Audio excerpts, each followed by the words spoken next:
Welcome to our channel. Today we how to recover files with Recuva Data Recovery, beginner guide step by step clearly. Start by downloading Recuva from the official website.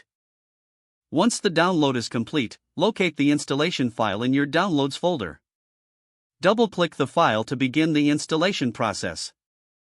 Follow the on-screen instructions to install Recuva on your computer.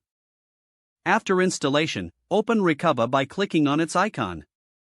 You will be greeted with a welcome screen. Click Next to proceed to the file type selection.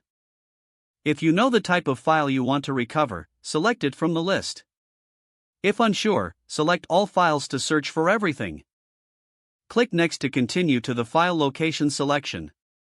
Choose the location where the files were last stored.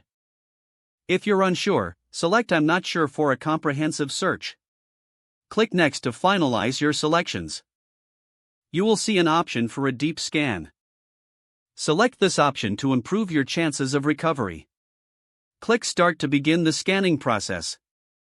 This may take some time, depending on your storage size.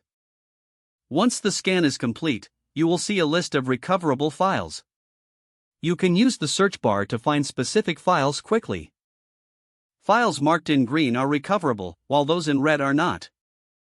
Select the files you wish to recover by ticking the checkboxes next to them. Click on Recover to proceed. Choose a recovery location different from the original file location. Click OK to initiate the recovery process. Recuva will now recover your selected files to the chosen location. Once the recovery is complete, navigate to the specified location to access your files. Always back up important data regularly to prevent future data loss. Congratulations, you have successfully recovered your files using Recuva. Don't forget to like this video and subscribe to our channel for more step-by-step tech guides.